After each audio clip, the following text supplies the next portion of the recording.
Guards. Guards. Terry Pratchett. This is comic fantasy with a city watch shape, sharp social wit, and a warm, crowded urban setting. Start here if you want humor that comes from observation instead of random silliness. Pratchett is funny because the world has rules, habits, institutions, and everyday frustrations. The jokes land because the city feels practical before it feels magical. That matters for beginners, because a fantasy comedy can become exhausting when it treats every page as a sketch. This one gives you a stable place to stand. It is part of Discworld, but you do not need to begin with the first Discworld novel. For most new readers, the City Watch route is easier because it has a clear working shape. You understand the job, the city pressure, and the moral texture quickly. The book rewards people who like satire, wordplay, and a slightly crooked civic mood. It is not only a book that makes you laugh, it is a book that teaches you how Pratchett turns absurd systems into readable fantasy. Choose it if you want humor with warmth, structure, and a strong sense of place. Guards. Guards. Terry Pratchett. This is a city fantasy comedy with dry wit, crowded streets, public disorder, and a generous view of flawed people. The biggest beginner mistake with Discworld is treating it like a normal numbered fantasy series. There are many books, but the safest path is to choose a sub-series and follow that lane. Guards works because it gives you a practical lane from the beginning. You are not asked to understand the whole universe at once. You are asked to enjoy one city, one job shape, and one style of comic logic. That makes it a strong first choice for readers who want funny fantasy but worry about parody. The humor is not just costumes and references. It is about bureaucracy, status, language, work, and the odd dignity of people trying to function inside a ridiculous system. If you like it, continue along the City Watch books before wandering elsewhere. If you do not click with it, Discworld still has other entrances. This is the best first test because it shows the series at a mature, confident point without making you carry the whole map. Good Omens.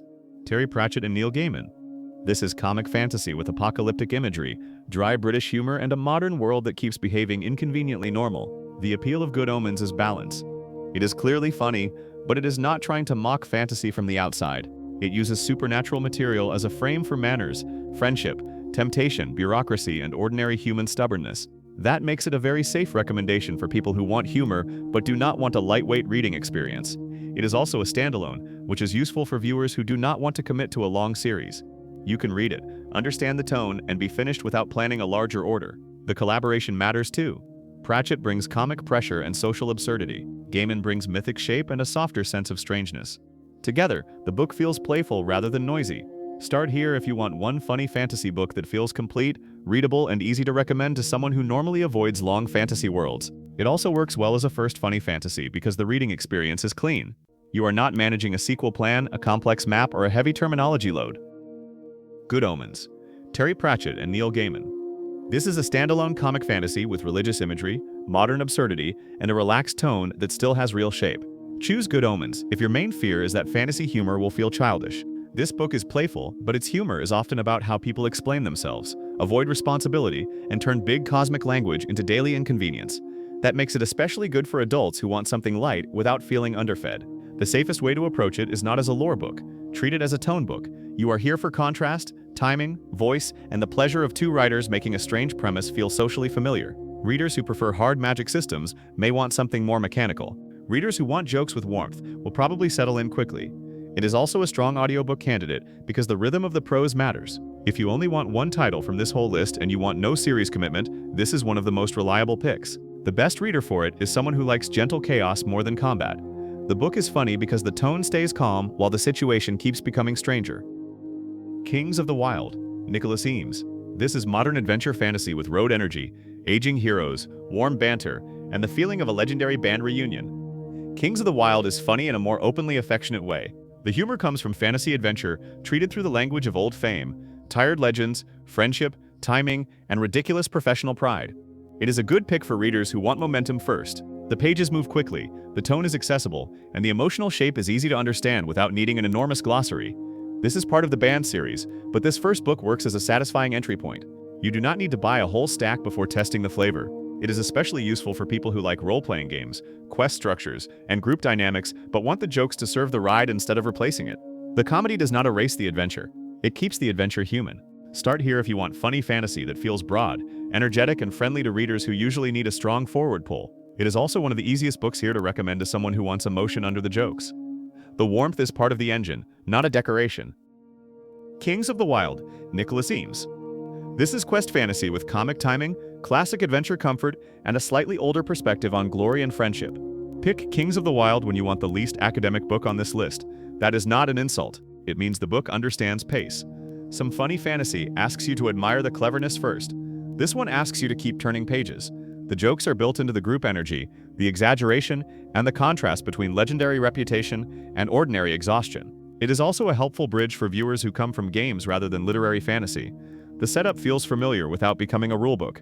The emotional promise is simple. You get a party, a route, obstacles, and a tone that knows fantasy can be grand and silly at the same time. If you enjoy the first book, you can continue with the series. If you stop there, you still get a rounded experience. For a beginner who wants humor plus movement, this may be the most frictionless starting point after Good Omens. A useful way to describe it is comfort adventure with jokes. It feels familiar enough to enter quickly, but specific enough to avoid feeling generic. The Princess Bride, William Goldman. This is comic adventure fantasy with romance, swordplay, framing humor, and a storybook surface that constantly talks back to itself. The Princess Bride is ideal for readers who want funny fantasy but do not want a sprawling invented world. Its magic is not the point. The point is timing, voice, confidence, and the way the book plays with the idea of an old-fashioned adventure. It has the comfort of a fairy tale, and the wit of someone gently interrupting that fairy tale to make it sharper. This makes it a useful recommendation for mixed audiences. A fantasy beginner can enjoy the clarity. A more experienced reader can enjoy the construction. Someone who knows the film can still find a different reading texture on the page. The book is also a standalone, so there is no order to manage and no pressure to continue. Use it when you want humor that feels classic rather than genre niche. It is not a parody that sneers at adventure. It is a comic love letter to adventure with enough distance to keep every page awake. It is especially helpful when you want humor that older and younger readers can both understand. The surface is simple, but the voice is doing more than it first seems. The Princess Bride, William Goldman. This is a self-aware fantasy adventure with playful narration, romantic energy, theatrical set pieces, and a very readable comic surface. The reason The Princess Bride still works is that it solves one of the biggest problems in humorous fantasy. It lets the reader enjoy sincerity and irony at the same time. You can care about the adventure while also enjoying the way the book comments on adventure. That is a rare balance, and it makes the novel easy to recommend across age groups. It is also one of the cleanest choices for viewers who want a single book rather than a new shelf project. No reading order is needed. No universe map is needed. The entry cost is low, and the payoff is strong. Mention it to readers who like witty narration, old story patterns, and a tone that feels clever without becoming cold.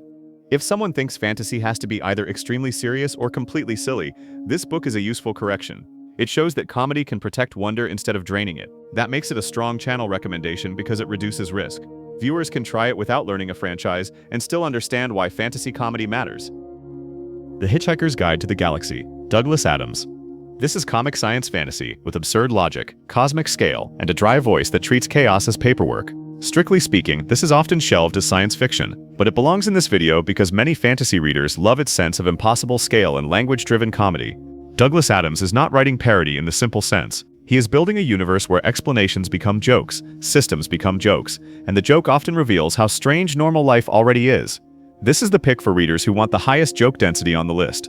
The experience is brisk, verbal, and wonderfully sideways. It is also part of a series, but the first book is the right test. Read the first one before deciding whether the style remains delightful or becomes too much. That is important because Adams has a very specific rhythm. Some readers will love it immediately. Others may prefer the warmer shape of Good Omens or Kings of the Wyld. Choose this if you want wit first and world logic second. It also gives the video a useful contrast. Compared with Pratchett or Goldman, Adams is less cozy and more purely verbal, which helps viewers choose by taste. The Hitchhiker's Guide to the Galaxy, Douglas Adams. This is fast comic speculative fiction with verbal invention, strange travel, and a cheerful refusal to take scale too seriously. The safest way to read Hitchhiker is simple.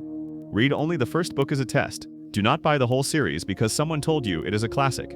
The humor is distinctive enough that your reaction to the first volume will tell you a lot. If you enjoy the voice, the later books are easy to consider. If the constant absurdity tires you, there is no shame in stopping after the first experience. This is also a good reminder that funny fantasy does not always mean medieval settings or magical schools. Sometimes the same reader need is met by absurd travel, impossible bureaucracy, and cosmic nonsense delivered with perfect calm. For audio, this title can work very well because timing is part of the pleasure. For print, it rewards short sessions because the jokes are dense. Choose it when you want cleverness, speed, and a sense that the universe has been organized by someone with a very unusual filing system. Orconomics, J. Zachary Pike.